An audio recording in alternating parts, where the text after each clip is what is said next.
Uh, Now, but it takes the whole team. Yes. And does this introduce complexity in how you recruit and coach others? I think you have to find the right pieces. You know, when you have players, a player like Caitlin Clark, you got to find. Fever head coach Stephanie White reveals Caitlin Clark and Aliyah Boston's biggest condition before $504,666 blockbuster free agency. Indiana Fever head coach Stephanie White's hiring has bolstered the team's depth around Caitlin Clark, Aliyah Boston, and Kelsey Mitchell. The Fever acquired free agents in a splashy offseason, spending $504,666.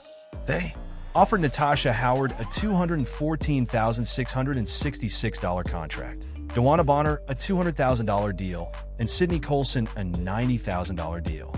The Fever's plans seemed pretty clear with the kind of additions they made. They wanted playoff and championship experience around their core pieces, who would elevate them in the knockout stages after Indiana got swept in 2024 in the first round by White and Bonner's Connecticut Sun. However, that wasn't the only thing the Fever, especially Clark, Boston, and Mitchell, aimed for during an appearance for Purdue University in their presidential lecture series. Stephanie White gave insights into her young core's biggest condition before Indiana's league-altering free agency moves. White said, "Our priority was to find veterans because we had young, inexperienced talent who want to be great, who want to be successful, but there's no substitute for experience." Stephanie White revealed they wanted experienced players who understand they would be the leaders who fit the team's mold around Caitlin Clark, Aliyah Boston, and Kelsey Mitchell, and accepted that the trio is the focal point. Surrounding Caitlin, Aliyah, and Kelsey with the right people is more important. But the number one thing that each one of those players said when we got the job, when we started free agency, was take care of our locker room. It's not win at all costs, right? It's take care of our locker room. Stephanie White explained that locker room harmony is critical on championship teams. So having players aligned on the same goal and together was important for Caitlin Clark, Aliyah Boston, and Kelsey Mitchell. The Fever were careful with their choices, doing their due diligence and adding viable pieces. Stephanie White said the Fever trio knew what was critical and prioritizing. That allowed them to see the big picture of using the locker room to hang a banner rather than sacrificing it. Caitlin Clark makes feelings clear on Stephanie White and Indiana Fever's blockbuster offseason. Caitlin Clark had similar thoughts about the Indiana Fever's free agent acquisitions as coach Stephanie White. Clark spoke glowingly about the new-look Fever roster with major additions of Dewana Bonner, Natasha Howard, Sophie Cunningham, and Sydney Colson. Bonner has the most playoff experience for any player in the WNBA, with 87 postseason games. She has also won 2 titles. Howard has 53 appearances in the knockouts and 3 championships. Meanwhile, Colson was on the Aces 2022 and 2023 championship-winning rosters as a locker room leader. Now, but it takes the whole team. Yes. And does this introduce complexity in how you recruit and coach others? I think you have to find the right pieces. You know, when you have players, a player like Caitlin Clark, you got to find the right fit around there. And, you know, for us, a priority was to find veterans because we have young, inexperienced talent who want to be great. Yes, and we found some who want to be successful, but there's no substitute for experience. And so finding experienced players who fit the way that we want to play, who understand that our big three are our big three, and who aren't afraid of that, who embrace that, who want to lead by example every single day, and who want to win, who want to compete. Like winning is hard. Winning is hard, and you do have to get a little bit lucky.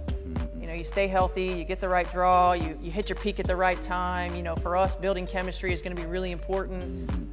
But surrounding Caitlin and Aliyah and Kelsey with the right people is more important. But the number one thing that each one of those players said when we got the job and we started free agency was take care of our locker room. It's not win at all costs, right? It's take care of our locker room.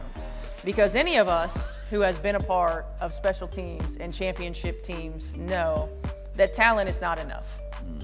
when you come back, 10, 20, 30 years later, you're talking about the relationships. You're talking about the sacrifice. You're talking about the joy in the locker room. You're talking about, pulling for one another. And you're talking about being great teammates, right? And all the joy that you celebrated throughout the journey. And that's about the locker room. And so they have the big picture in mind. They know how to keep the things that are important, and at the forefront of everything that they do. And they help us understand that we're not going to sacrifice the locker room to hang a banner. We're going to use the locker room to get us our banner. Yes. And we can't wait for that banner. Yes. Is Caitlin Clark easy to coach? Well, so far she has been. Okay. I haven't done a whole lot yet, so far she has been. Most great players want to be coached, right? They want to be challenged. They want to continue to be pushed outside their comfort zone because they want to be the greatest that's ever played. And I think I don't want to put words in Caitlin Clark's mouth, but when you have somebody who works like she works on a daily basis, that is a perfectionist, that does things at such an elite level, they want to be the best. And so for me, having a player like that, and I've only worked out with her in the gym, a handful of times, but I compare her work ethic to the only other player who I've seen that works like this is Tamika Catchings, who is the all-time greatest, right? Like one of the all-time greatest. And when you have a combination of talent and work ethic and drive to be great, I mean, there's just so much that you can accomplish. And then you surround that, with great talent around her and her humility as a person. I mean, she's a great teammate. She's great with the media. She understands the big picture. I'm really excited about the opportunity to get in game situations and get into the season. Because just talking basketball with her has been a lot of fun. How do you personally handle the pressure and stay grounded while making tough decisions in such a competitive environment? Well, I have children, that helps. I think the biggest thing is, as I've gotten older, as many of us do, we tend to get a little wiser. And I think just maintain perspective. Like, look, I get to coach a kid's game every day. Do I want to win? Absolutely. Am I competitive? Absolutely.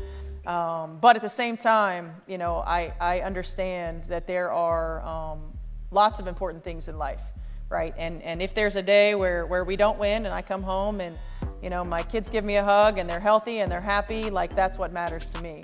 And obviously my job, I am judged on winning and losing. But I think maintaining perspective helps me be a better coach. I think we never really have balance in our line of work. I think it's more of a flow. And part of my flow is having my kids around, having them in the gym. That helps me find joy in what I do in the hard days. And so I really just try to surround myself with great people, remember, what's important. Understand that my job is to help our players be the best that they can be, but it's also to help them understand the big picture as well. And I think when we do that, and when we find that balance, we find that flow with one another, it helps ease some of that pressure a little bit, and it helps us focus on one another instead of ourselves. And oftentimes when we feel pressure, we're focusing on ourselves. And then go out and do the best that we can do. And that's all any of us can do every single day. Make sure that we're prepared, make sure I continue to grow and get better every single day, make sure I'm putting our players in position to be successful. And then at the end of the day, go out and do the best that we can. And some days we're going to win and some days we're not. But I feel like with that mentality, we're going to win more often than we don't. If you've made it this far and are enjoying the video, don't forget to like, subscribe, and turn on all notifications. We know watching this video takes some of your time, and we appreciate you.